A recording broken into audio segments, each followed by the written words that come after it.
Debate con Juan Carlos Zúñiga. Esta tarde nos acompañan en Mega Noticias Debate Angélica Jasso, vocera de la Alianza Jóvenes con Trabajo Digno, Andrés Sumano, profesor del Centro Público de Investigación CONACYT, miembro del SNI Nivel 1, Felipe León López, analista político, gestor de riesgos en gobernabilidad, director de análisis de Escipión Consultores.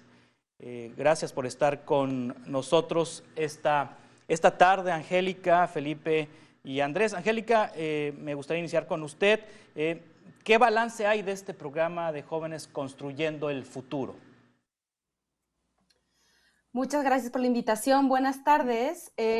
Justamente desde la Alianza Jóvenes con Trabajo Digno, consideramos que el programa de entrada es una buena noticia, porque nunca había habido un programa del gobierno federal con esa importancia política y presupuestaria para atender a jóvenes fuera de la escuela y del trabajo.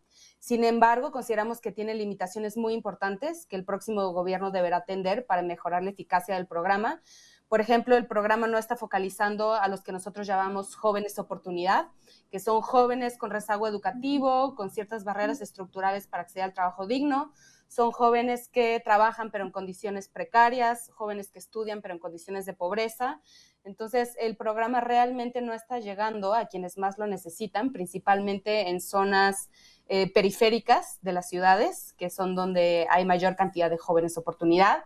No garantiza tampoco necesariamente una experiencia laboral significativa que incluya habilidades técnicas, socioemocionales y digitales, que son las que están demandando el mercado laboral.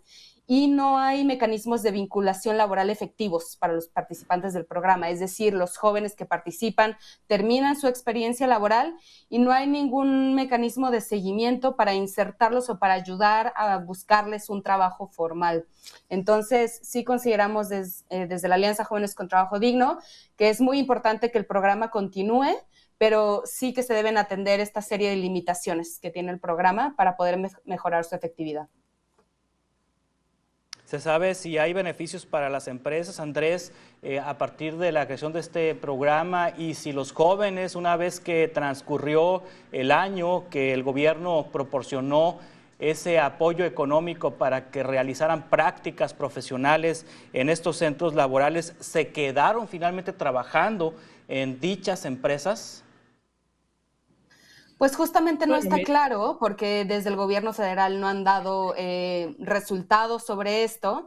Entonces no está claro que las empresas necesariamente estén contratando a estos jóvenes que participan en los centros de programa. No hay mecanismos de vinculación claros. Existe el MES 13, que son un conjunto de cursos formativos que se ofrecen a quienes van egresando del programa, pero no hay realmente mecanismos que los vinculen, por ejemplo, una bolsa de trabajo o algo que les facilite su tránsito del fin del programa a oportunidades de empleo, ¿no? Y pues mucho menos hablando de empleo digno.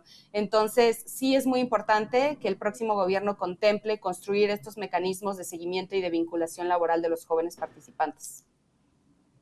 Sí, Andrés, sobre lo mismo, sobre este tema, ¿hay datos de que haya servido esto a las empresas, de que los jóvenes se hayan quedado a trabajar en estas empresas? Pues mira, más allá del tema de los datos que ya bien comentaron que hay pocos datos sobre lo que sucede en el tema de la inserción laboral, lo que yo puedo comentar con ya datos, ¿no?, que hemos recabado, investigaciones que hemos realizado, es lo concerniente al impacto que ha tenido el programa Jóvenes Construyendo Futuro en los temas de violencia y criminalidad.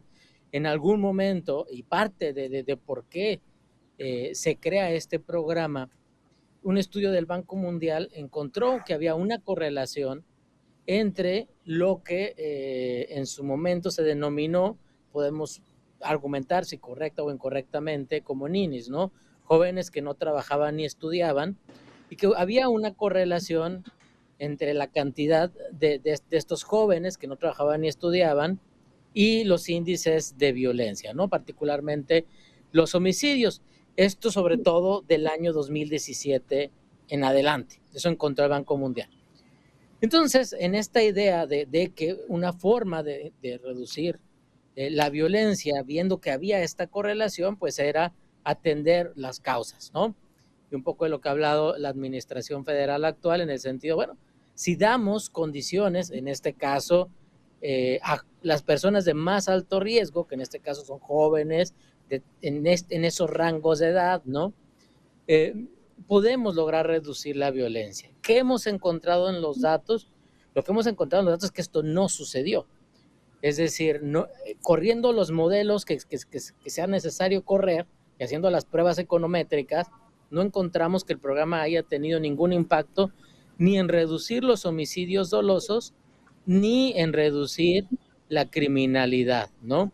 Entonces, al menos en la parte de seguridad pública, que fue uno de los objetivos que planteó el programa, porque pudieron haberlo planteado sin ese componente, pero lo plantearon con ese componente. Dijeron, el programa va a servir también, y una de las metas estratégicas para reducir la violencia que se asocia a los jóvenes y al reclutamiento del crimen organizado y demás. Bueno, esto no sucedió, ¿no? Sí, Felipe León López, analista político, sobre este programa de Jóvenes Construyendo el Futuro. Bueno, ya vimos que uno de los objetivos era de esa manera atacar el problema de la inseguridad, pues dando trabajo a jóvenes, ocupándolos en lugar de que se enlisten o se enlistaran en organizaciones criminales. No hay datos con respecto, bueno, los datos no muestran que haya bajado la criminalidad por este tema. Pero estos jóvenes ahorita ya se han colocado en otros trabajos o han permanecido en esos trabajos. Bueno, el tema de del programa, como bien lo apunta Angélica y Andrés, en todo lo que hemos leído sobre sus investigaciones, tiene una profunda filosofía social que hay que aplaudir, que hay que celebrar, porque los jóvenes en México son el eslabón más débil del tejido social, son no solamente el tema del desempleo, no es solamente la ocupación, sino la falta de oportunidades, el creer en el país, en no caer en la tentación de las redes del crimen que les da un ascenso socioeconómico fácil, una ascendencia y empoderamiento sencillo, inmediato, fácil, y en el peor de los casos que caigan en las garras del crimen organizado, pero también que caigan en la migración, en el desconocimiento de lo que es el país, su falta de arraigo, de identidad con nuestro país. Y muchos de estos jóvenes, en el pasado no existía ningún programa, siempre el discurso de los políticos, de los candidatos en campaña ha sido enfocado a los jóvenes, y es la primera vez que se tiene. Claro, es un programa que nace con deficiencias, que no tienen un control metodológico, no hay una política de seguimiento de parte de la Secretaría del Trabajo para saber cómo ingresan, cómo son tratados en las fuentes de empleo y si son capacitados, si son adiestrados para entrar. Para la Secretaría del Trabajo, pues la tasa de empleamiento de los jóvenes que entran con este programa es de 3 de cada 10. Bueno, perdón, para el Coneval es de 3 de cada 10, para la Secretaría del Trabajo es de 6 de cada 10, ahí hay un descuadre, no coinciden las cifras. También hay una deficiencia de parte de muchos empleadores que abusaron de este programa para pues tener un subsidio laboral de parte del gobierno y tener a los jóvenes para hacer tareas de ejecutivos B, de B por los refrescos, B por las aguas, B por la comida, en lugar de adiestrarlos o involucrarlos en el trabajo para el que fueron capacitados. Hay un problema, como sucede también con el programa Sembrando Vida, que ha generado un daño que no se ha evaluado, que es la deserción escolar, porque una vez que estos jóvenes se inician en el empleo, en este empleo que les están pagando, les daban poco más de 3,700 pesos, ahora ya subieron la cifra, pero al tener este ingreso abandonan sus estudios, no concluyen, no terminan su proceso de titulación o su proceso de adiestramiento tecnológico o de profesional, y la Secretaría del Trabajo también se desentiende de este tema. Los empleadores, por supuesto que no invierten, nunca han invertido en el empleo y en la capacitación para el trabajo, y se ha dejado de lado que esto pueda ocurrir. Las cifras de inseguridad en nuestro país lamentablemente siguen siendo muy altas. De hecho, la tasa de homicidios sobre jóvenes, la tasa de homicidios jóvenes y niños, además, mujeres, sigue siendo muy alta en nuestro país. No, por más que se digan las cifras alegres de que se ha contenido y que vamos a la baja, eso no es cierto, porque lo vivimos día con día. Si uno transita por carreteras de Michoacán, de Guerrero, de Veracruz, vemos los retenes compuestos, estos narcorretenes compuestos por jóvenes que por 2,000 pesos a la semana arriesgan su vida, dan su vida por grupos delictivos, ¿no? Yo creo que todavía falta mucho por hacer, pero de entrada el programa sí era necesario. Quizá la metodología y el método con el que se está implementando no sea el adecuado, pero sí urge que la próxima administración tome cartas en el asunto para que mejore, para que se haga realmente bien este programa de jóvenes para construir el futuro, porque sí es un programa necesario y como les digo, no solamente es el empleo, es también la capacitación y es también la educación y sobre todo evitar que sean atrapados por las garras del crimen organizado, que es el principal problema de este país. Vamos a continuar con esta conversación ahorita en un par de minutos en Mega Noticias de Debate.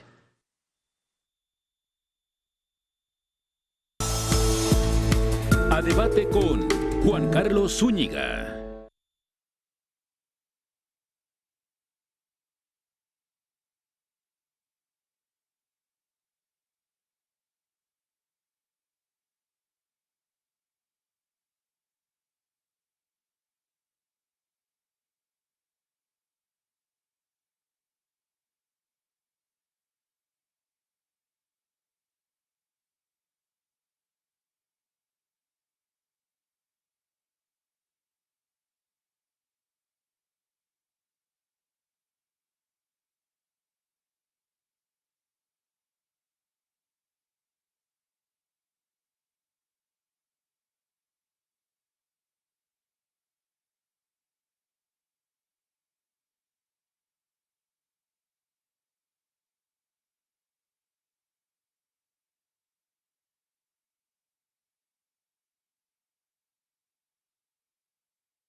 A debate con Juan Carlos Zúñiga. Para dar cuenta de los resultados que ha dado el programa Jóvenes Construyendo el Futuro, es necesario tener una medición, objetivos claros y revisiones continuas, señaló Víctor Valdivia Moreno, analista económico. Añadió que tras una investigación se encontraron abusos y falta de control. Nos hemos topado con que tenemos a muchos tutores que han abusado del programa. Vamos, tenemos jóvenes que se registran, obtienen el beneficio y literalmente nunca van a hacer absolutamente nada. Van con la empresa que los contrató, literalmente les dan una parte, ahorita están recibiendo casi 7,000, 8,000 pesos, una cantidad bastante buena, le dan 2,000, 3,000 pesos a la empresa, ellos se quedan con lo demás y asunto arreglado. Y los dos registran ante los reportes que se entrega a la Secretaría que está todo muy bien y que está todo muy padre. Y la Secretaría del Trabajo no puede estar haciendo una revisión a todas las instituciones de manera periódica. Estamos en Mega Noticias Debate con Angélica Jasso, Andrés Humano, Felipe León López. Angélica, por supuesto que ha habido situaciones como las que nos decía ahorita el investigador, de inconsistencias, irregularidades en la aplicación del programa, pero ¿es la mayoría de los casos las que tiene irregularidad o la mayoría de los casos está operando conforme a las reglas de Jóvenes Construyendo el Futuro? Pues estas irregularidades y esta falta de transparencia y estas críticas de corrupción sí parecen ser más la regla que la excepción en el programa.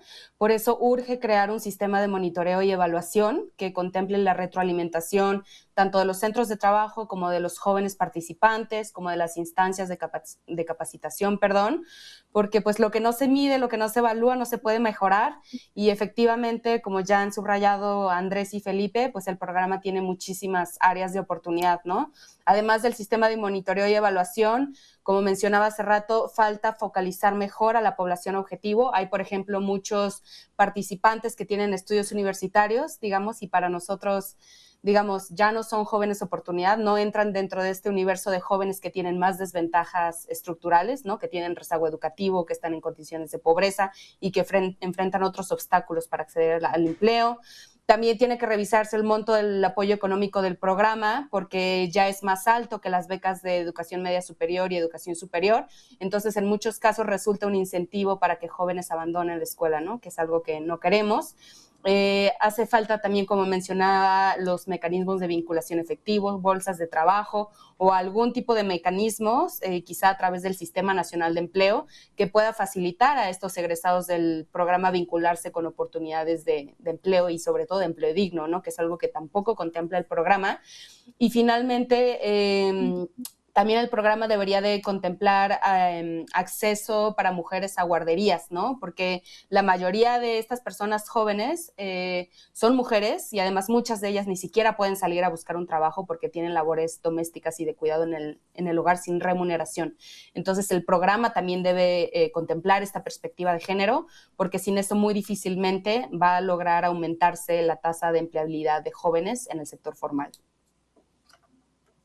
Sí, Andrés, ¿cómo hacerle para que este programa no desincentive a los jóvenes a regresar a la escuela? Porque habrá jóvenes que se enlistaron en este programa para obtener una capacitación, para obtener un trabajo, para tener un ingreso y que quizá pues ya no les motiva regresar a la escuela.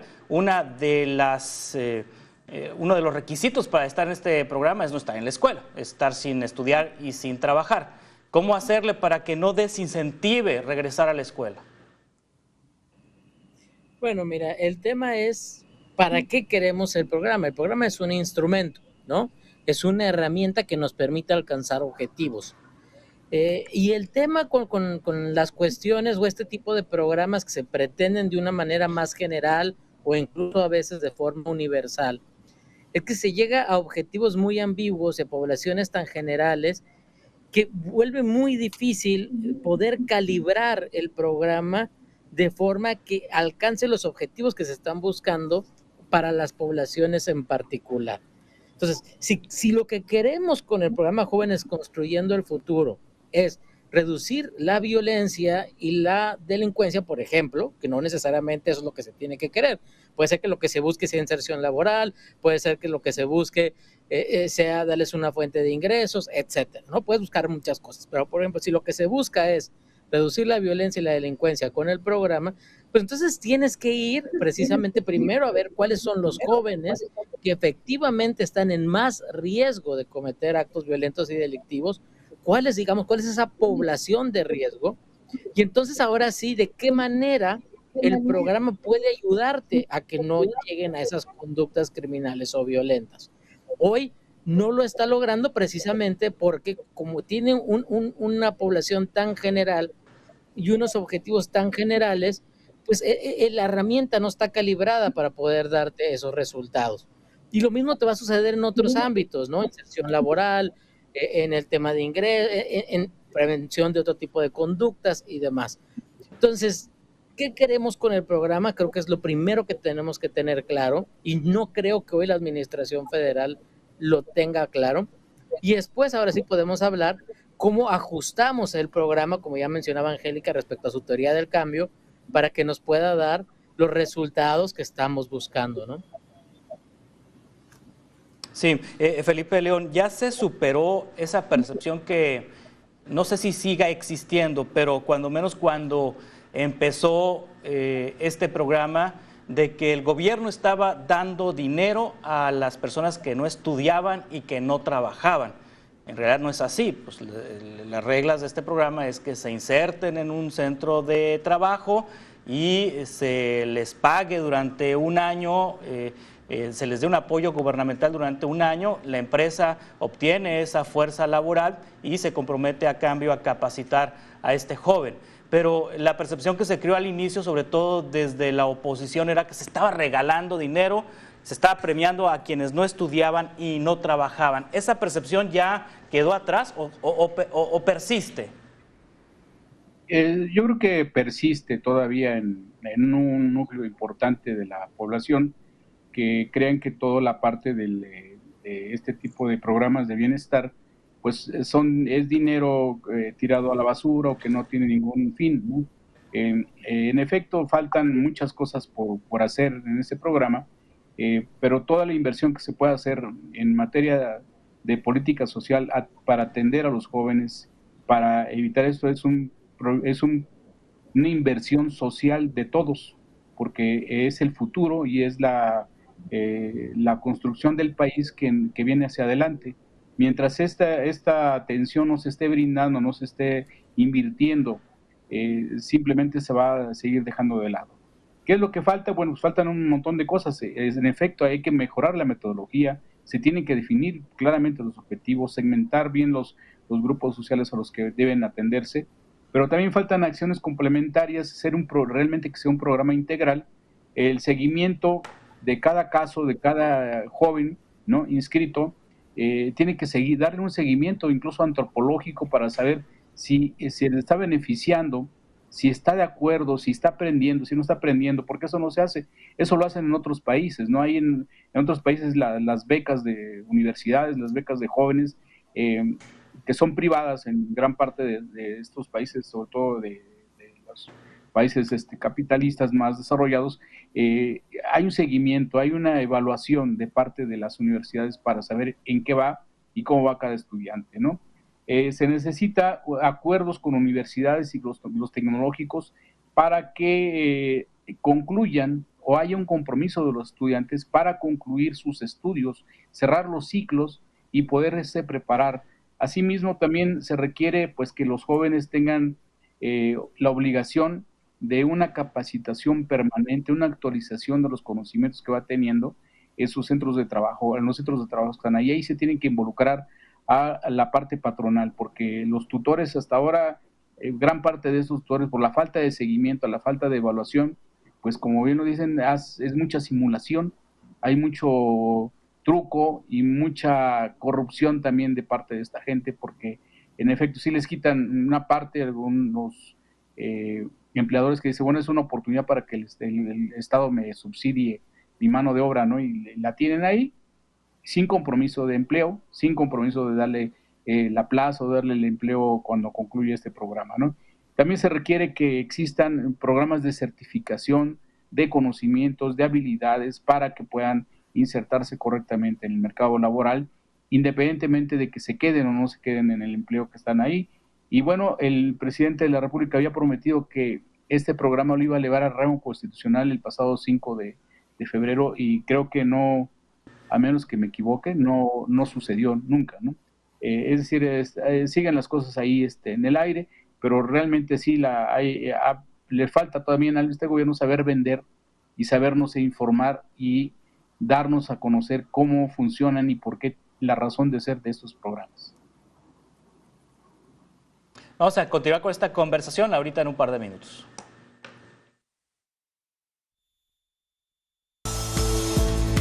A debate con Juan Carlos Zúñiga.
A debate con Juan Carlos Zúñiga.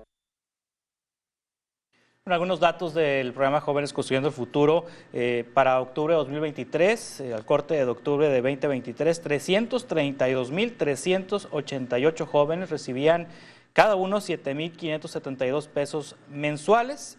Veracruz, Guerrero, México, Tabasco y Puebla tienen el 39.5% del padrón. Nuevo León, Coahuila, Baja California Sur y Chihuahua tienen 3.9% del padrón. Son datos de este programa Jóvenes Construyendo el Futuro. Estamos conversando con Angélica Jasso, con Andrés Sumano, con Felipe León López. Angélica, ¿qué han dicho las candidatas y el candidato a la presidencia sobre este programa?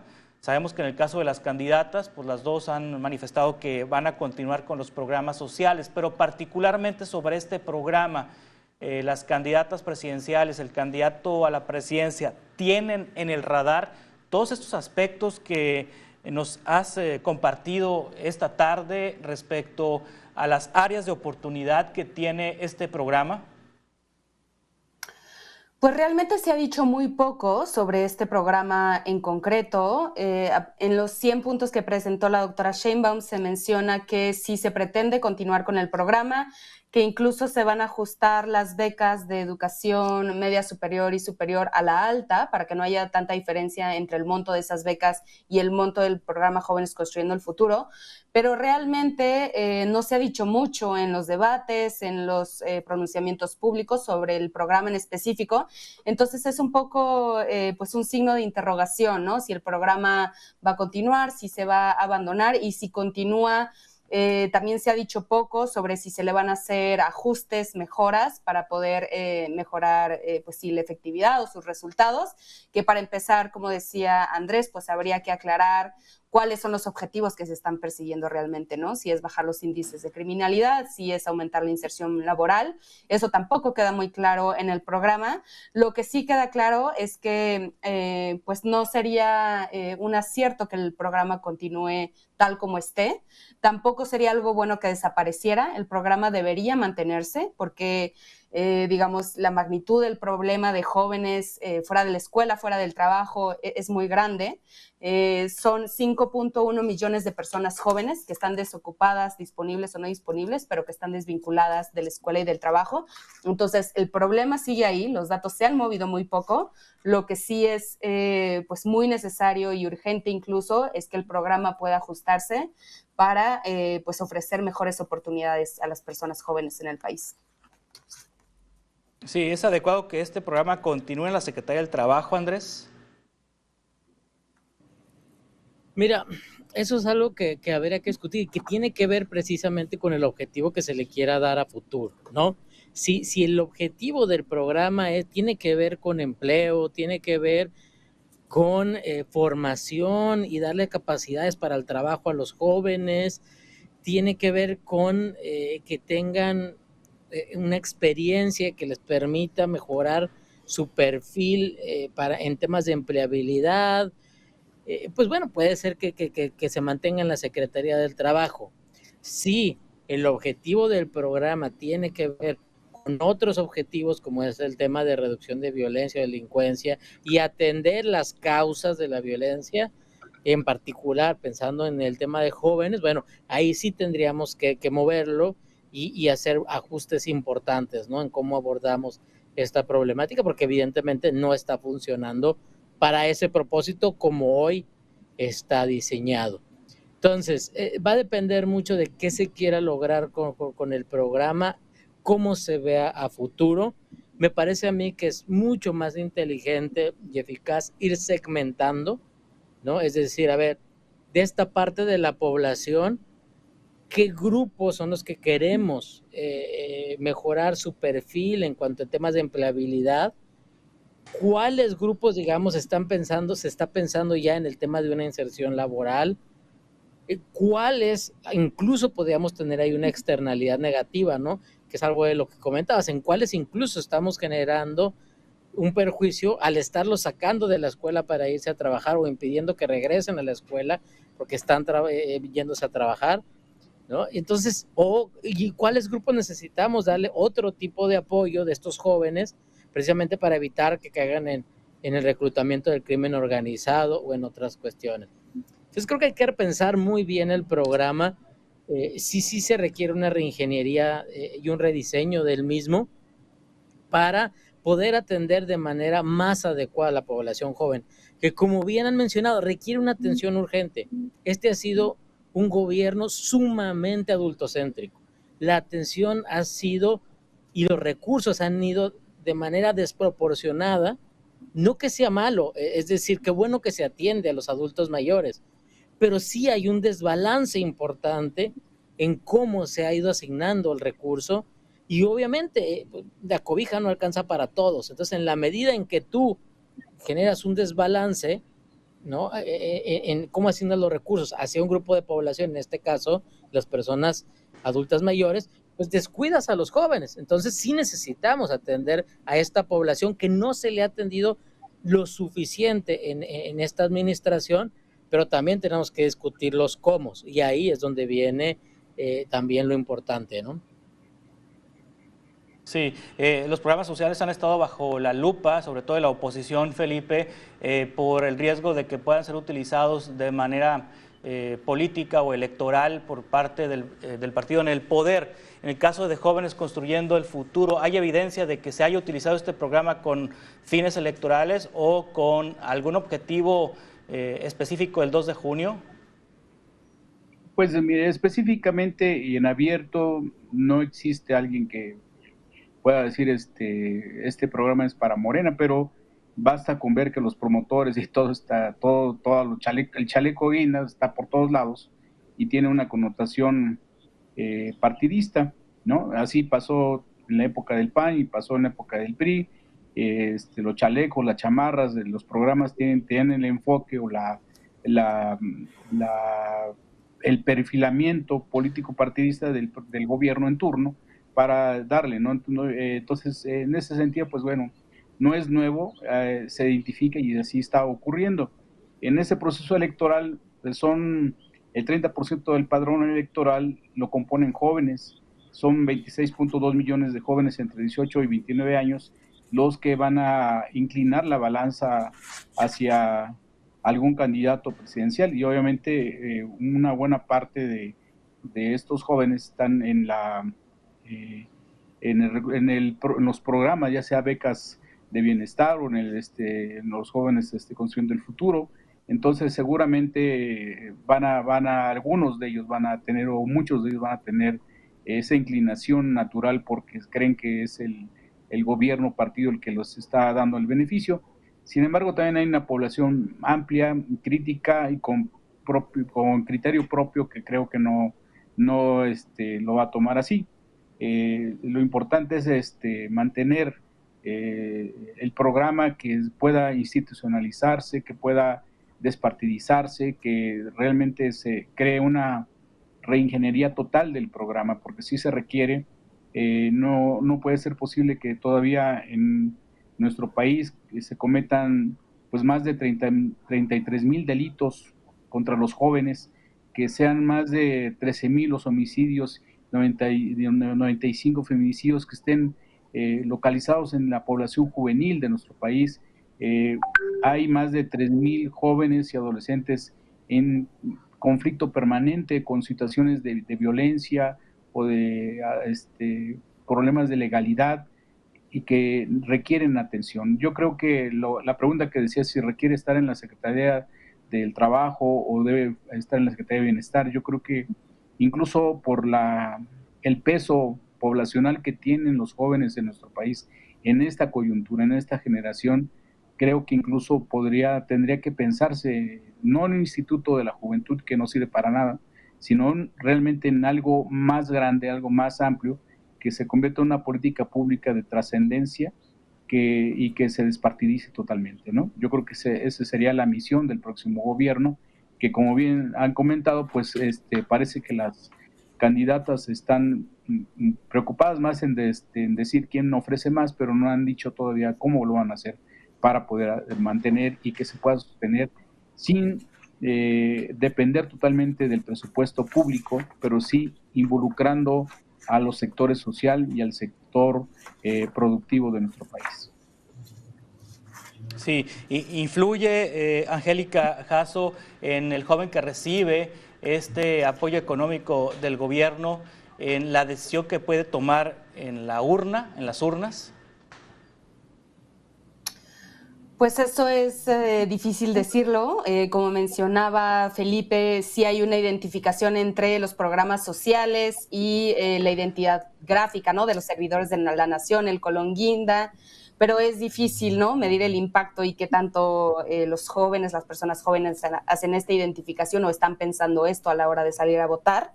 Lo que sí quisiera recalcar es que justamente hace falta pensar toda la reingeniería del programa.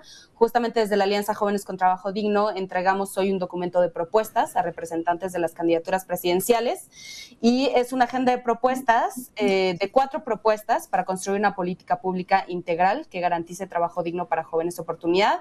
La primera propuesta es mejorar el programa Jóvenes Construyendo el Futuro.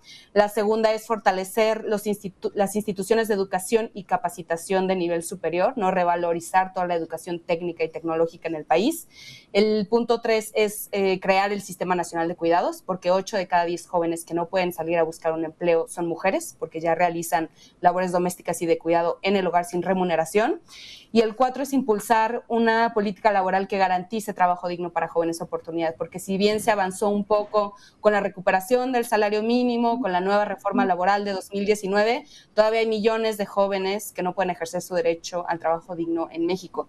Entonces sí se necesita, digamos, atender la problemática desde estos distintos ángulos y sí son necesarias estas 4 aristas, digamos, para construir una política que verdaderamente esté garantizando trabajo digno para jóvenes en México. Les agradezco mucho, Angélica Jasso, vocera de la Alianza Jóvenes con Trabajo Digno, Andrés Humano, profesor Centro Público de Investigación CONACYT, miembro del SNI Nivel 1, Felipe León López, analista político, gestor de riesgos en gobernabilidad. Gracias por estar con nosotros esta tarde. Estamos en contacto para futuras conversaciones, ¿se les parece? Muchas gracias por la invitación. Un gusto conocerlos. Hasta luego. Gracias. De esta manera concluimos este espacio de Mega Noticias. Le invito a que se quede en esta señal y que mañana coincidamos a las 5 de la tarde con 10 minutos. Gracias, buenas tardes.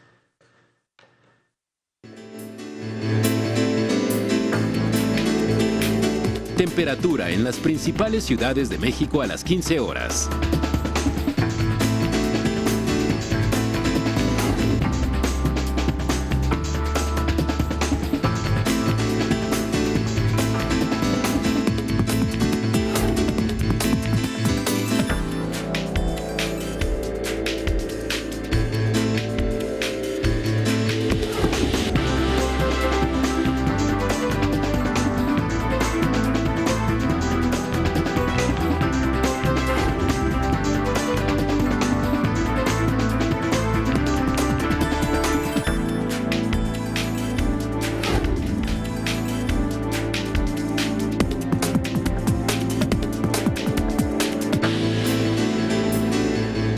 Para más información visita nuestro portal meganoticias.mx.